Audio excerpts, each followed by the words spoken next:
Germany's view of the Battle of Midway, what their commanders believed happened.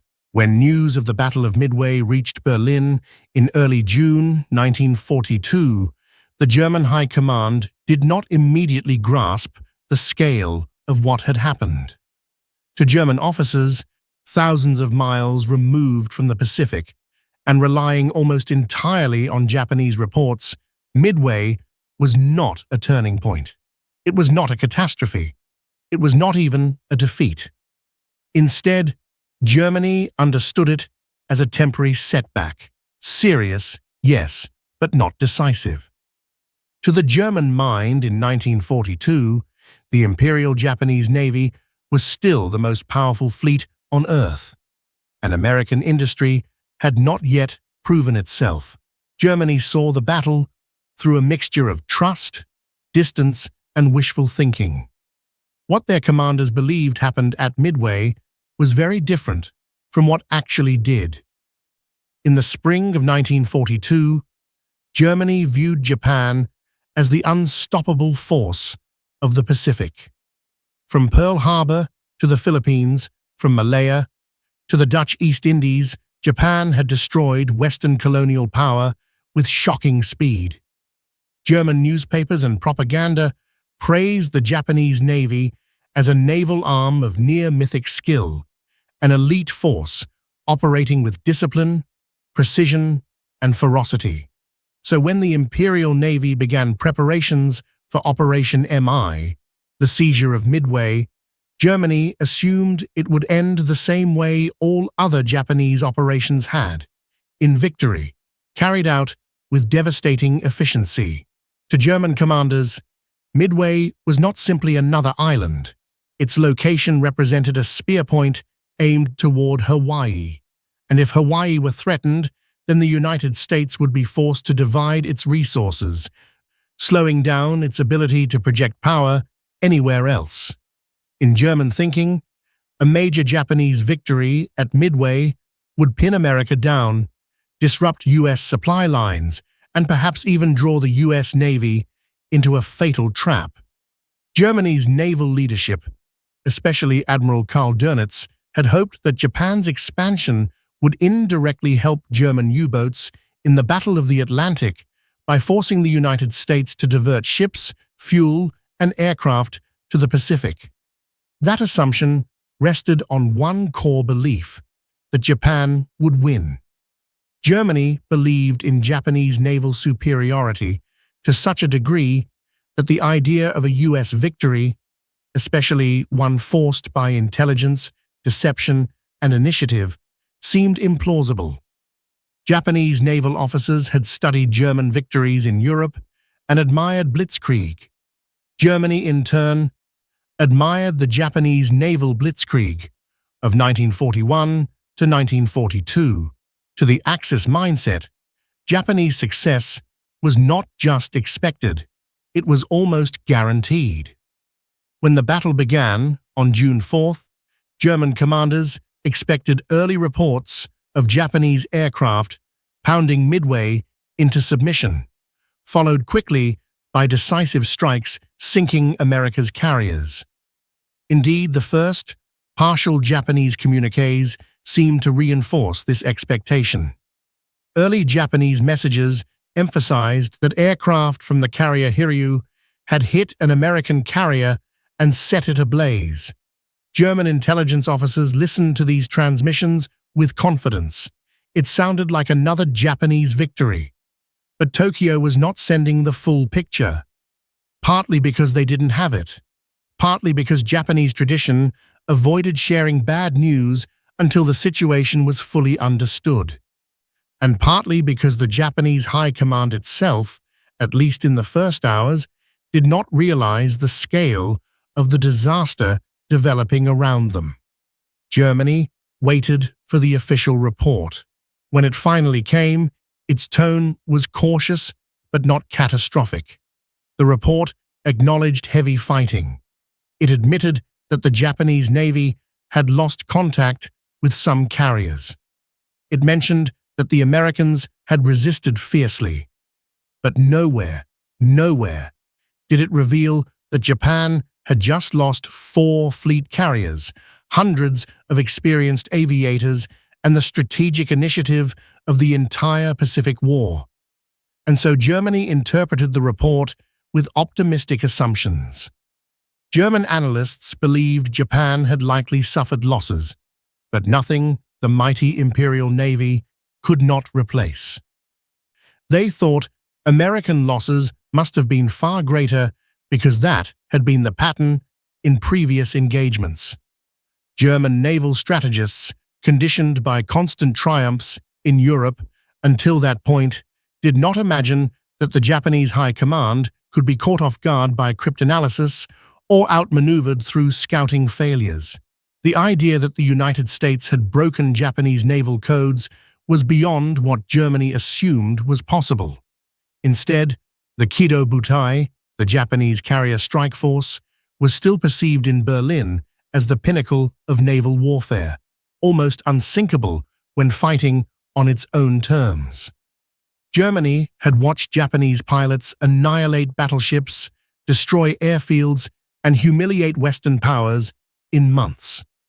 To them, Midway could not have erased that advantage in a few days. And so German commanders asked a simple question. If Japan had truly suffered a crushing defeat, why was Tokyo not saying so?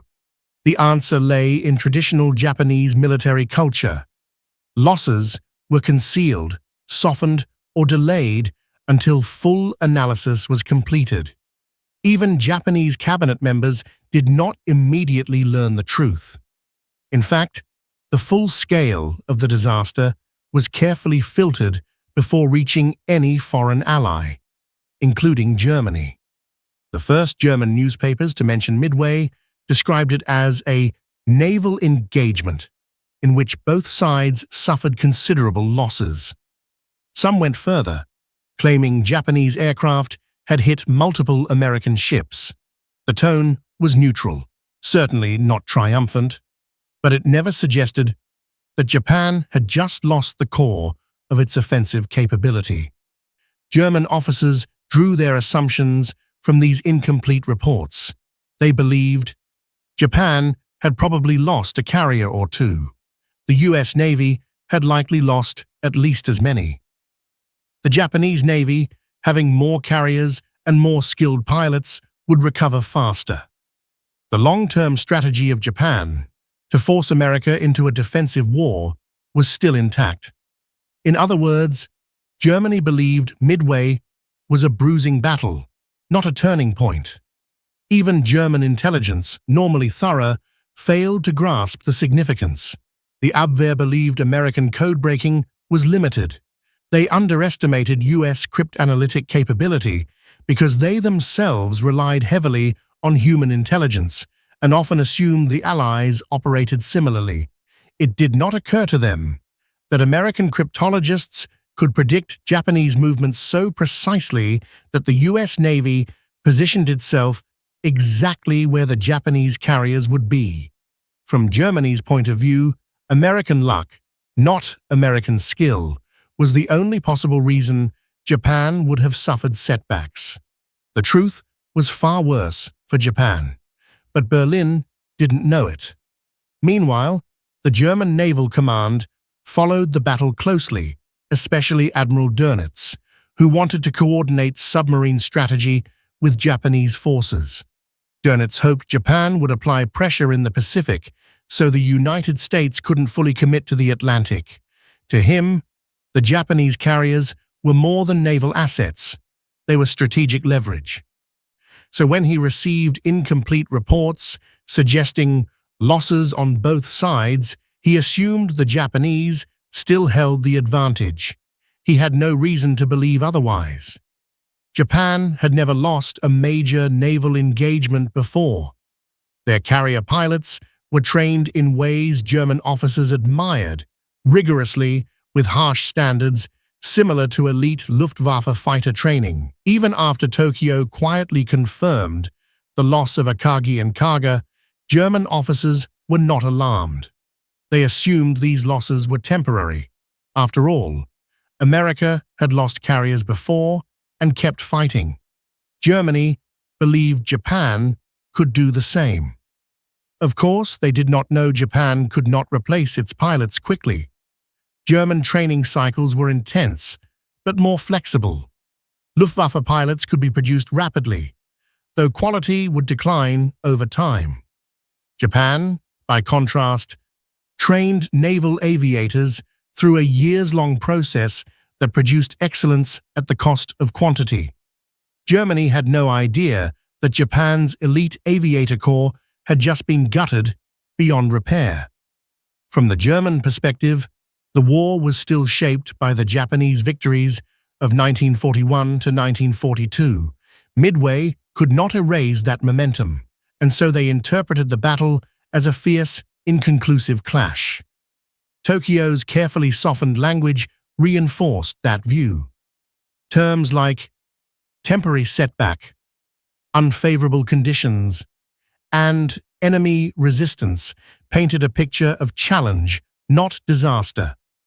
By the time the true details began to leak out months later, Germany was already focused on Stalingrad, North Africa, and the Battle of the Atlantic. The Pacific, while strategically meaningful, was always secondary to German priorities.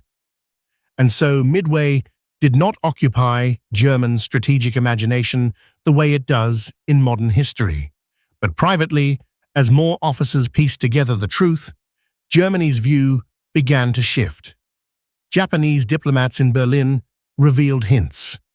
Logistics officers noted sudden Japanese requests for steel and industrial machinery. Naval attachés quietly admitted that Japan had lost more carriers than originally stated. And by early 1943, the German High Command finally understood the Japanese Navy had lost 4 fleet carriers, Akagi, Kaga, Soryu, and Hiryu, and hundreds of irreplaceable pilots. To Germany, it was a shock. Japan's carrier force had been the Axis' greatest naval asset. Losing it so quickly and so unexpectedly raised alarms throughout German strategy circles. By then, however, it was too late to change the war's trajectory. It is important to understand that Germany's mistaken view of Midway was not stupidity. It was distance.